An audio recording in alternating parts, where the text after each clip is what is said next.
First, let me welcome you to the American College of Sports Medicine and World Congresses meeting being held here in San Diego, California. Today, I have the honor of interviewing Dr. Andrew Jones, Professor of Applied Physiology at the University of Exeter. Thank you very much for joining us today. Thank you very much. We really appreciate it. So, Dr. Jones, I'll start with a little bit of background first. Can you tell us what first inspired you to enter the exercise science sports medicine field? Yeah, and like a lot of other scientists, at least ACSM scientists, I was an athlete first and foremost. Sure. And so it was exercise rather than science that attracted me to the profession, I think. So I was a good runner as a junior. Ideally, I'd have liked to be the Olympic champion or the world record holder for middle or long distances. But of course, that's often a bit of a pipe dream. And while I think I could have got a bit further than I eventually did, the opportunity didn't really present itself. I went away to university, got some injuries, got sick a few times, and then actually the fascination that I had, the obsession really that I had with exercise, I was able to just translate to the science. I became fascinated by the science. And I was sort of self-coached anyway, so I was getting into the literature, reading the books, understanding training theory, wanting to know more about the limitations to human performance and how you might overcome them. So I think it was that fascination, originally applying it to myself, but then latterly working with other athletes. And where did you get your degrees from? My first degree and my PhD were from the University of Brighton, on the south coast of England. Then I did a postdoc actually at University of California, Los Angeles. So then, what was your introduction to ACSM? I think so. I'd done my postdoc at UCLA. I met somebody called Tom Barstow while I was there. He's a fellow, and I think that was I didn't go to an ACSM, but I knew he was engaged with it. It's when I went back to the UK. I think I joined. I can't quite remember when I joined ACSM, but it was fairly early on. Sure. Recognizing that the material that they were generating and the conferencing that they were putting on really was world leading, and being associated with that organisation, with the college, was going to be really important. So from about 1997, I think I started to become more properly engaged with it. So this next question is a kind of a two-part question. As a student, were there any mentors who played a significant role in your professional development? And then, as a professional, were there any mentors that you've had that played a role in your career thus far? I mean, when I go back before actually starting to study sports science at university, actually it was my PE teacher at high school that was really charismatic, very inspirational, sort of saw something in me athletically that he tried to bring out. He wasn't elitist at all. I think he wanted people to work hard, because he understood that people who work hard tend to get more out of themselves than they expect. So that kind of sowed a seed for me. His name was Tony Farr. He was very influential, and it turned out that I discovered that with distance running, actually the more you put in, the more you get out, the better you get. And it's the same with most things in life, actually, including academic study. So some of the tools that that he equipped me with, I was able to use latterly. My PhD mentor was a chap called Joe Doust.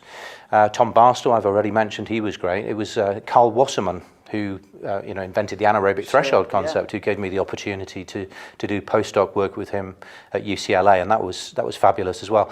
And more recently, David Poole, I think, has been very kind to me over the years. But Mike Joyner, Scotty Powers,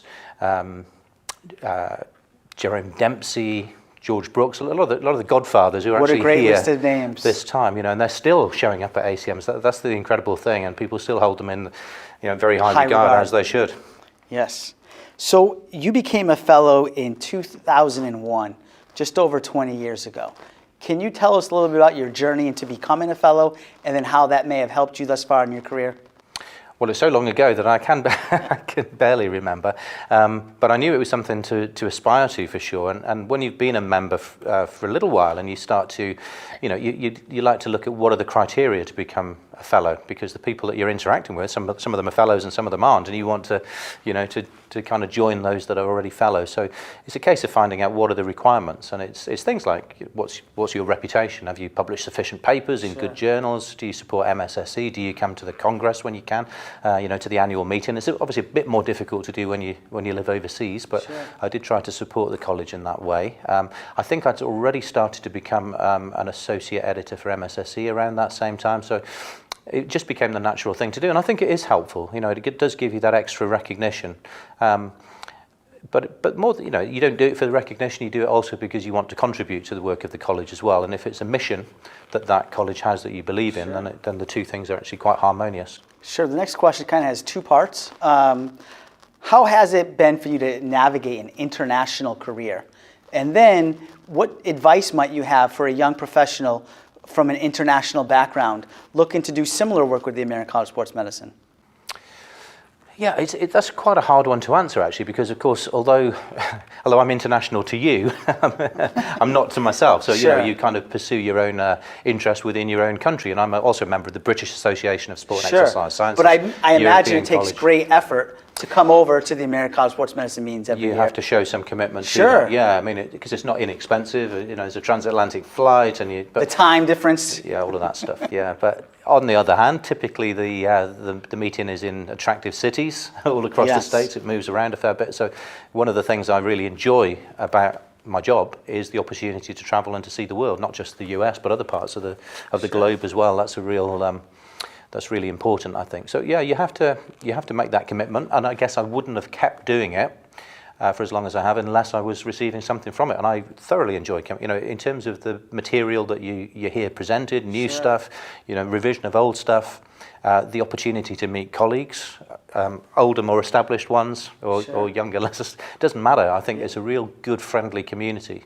So I've enjoyed that. So the advice would be, if you can get involved in these worldwide associations, then you should do so, because the connections that you can make stand you in good stead. They're lasting friendships.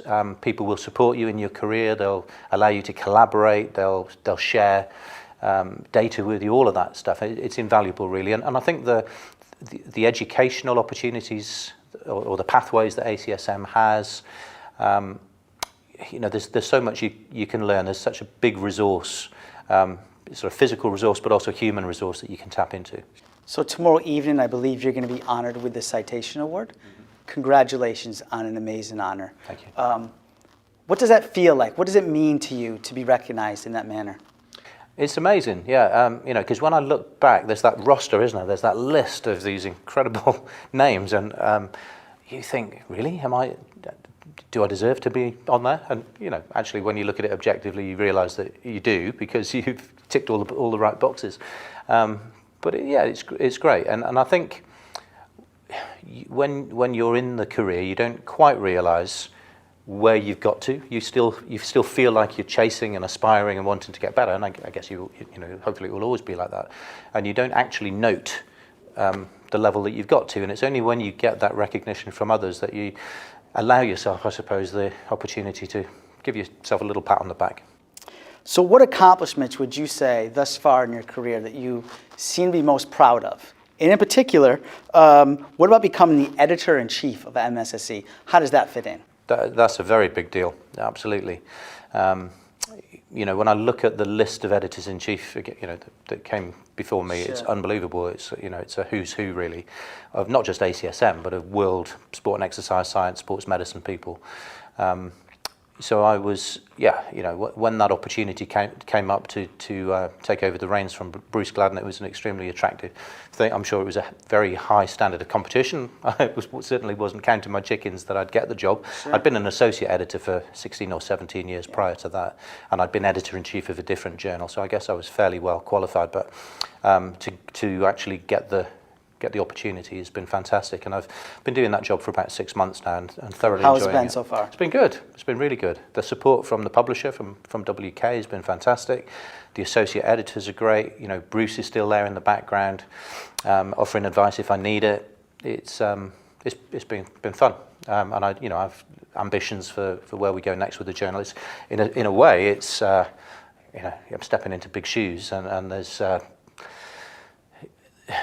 some, it's not anxiety as such, but you obviously want to do a good job, but actually, it's not just about trying to do the same thing over and over again, and I do have some things that I want to achieve with the journal, and I think we can improve it further. Sure. So, watch this space. It's fantastic. What advice would you have for a young individual looking to navigate their professional career, and particularly an international professional career in their service to ACSM? What advice would you have for them? join the college if you're not already. Possibly aspire to be a fellow in due course. Look at what the criteria might be for that. I think it's make connections. Find mentors if you feel that you need them. And I think everybody does. There's always people that you can admire and respect and receive advice from. And those people, in my view, have been very approachable, and in my experience. And so, have your heroes, I think, sure. And don't be afraid to approach them, and be bold. And I think stick to your guns. Be interested. Be passionate. Follow your dream. Follow. Try not to be pigeonholed into something that's topical or fashionable at the time, because if there's something that you find fascinating, that will keep you motivated throughout your career. I mean, my topics have changed a little bit, but there's a thread that runs through them all. And really. what's that thread? Endurance, I would say. Endurance and oxygen uptake. What's the oxygen cost of exercise? What determines VO2 max? What's the highest sustainable VO2? How rapidly can we switch on the oxygen transport system? But all that lends itself to understanding limitations to endurance exercise performance, causes and mechanisms of fatigue, and things that we can do either with training or ergogenic aids, to help athletes or the general public improve their performance. That's something that continues to motivate and inspire me. Within the American College of Sports Medicine, what accomplishments do you feel most proud of for yourself? I think that the two most recent ones that we've already mentioned, I think becoming the editor-in-chief of Medicine, Science and Sports and Exercise, and around the same time, what a year this receiving the citation. I mean, the citation was 2 years ago. It was only just being given out. But those two things in short succession were great. It has to be those two. So what advice might you have for an 18, 19, 20, 21-year-old undergraduate student who's studying exercise science and sports medicine, who's saying, I really want to do something in this field, but they really are unsure about a lot of different things about our field. What advice might you have for them to help them be successful? I think on the one hand, be kind of open-minded and go with the flow a little bit, see what opportunities present themselves to you. But also, if you have a particular interest, don't be afraid to pursue that, really vigorously. Don't be resolute about that, and find people that can help you on that journey. Read widely, but there'll be certain things that you gravitate towards. And as you read that material, there'll be things that branch off, and gradually with time you become more of an expert, and you start to understand what things in the literature are kind of unassailable, and other things that might be challengeable. And then you've got some research questions, and then you can start to pursue, master's degrees and Ph.Ds, and start to engage, and find the people who are the leaders at that moment. And if you can work with them a bit, or at least be known to them, I think that's helpful too. It seems as if you've done a tremendous job in being able to do that. Well, yeah. Following your interest in running, right, navigating that, and then into your research, just phenomenal.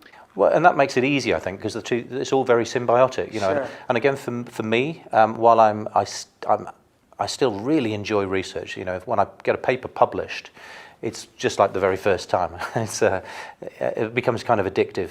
But I'm not just a researcher. I think the other thing that's been instrumental in my, I guess, relative success is that I've followed a path that allows me not only to do original research, which can be, that makes a contribution to knowledge, but that actually can be applied to athletes as well. So I've got this kind of track that runs alongside my academic career, where I work directly with athletes and try to make that, and actually it is symbiotic, because the athletes and coaches that you work with have questions. And you think, actually, that's a really good question. It's a relevant question you can take back to the lab. And similarly, the work that you do in the lab can have an impact in the real world. And I wouldn't want to be doing blue skies research that didn't actually affect or influence somebody for the better. Well, congratulations once again on your citation award. What an honor.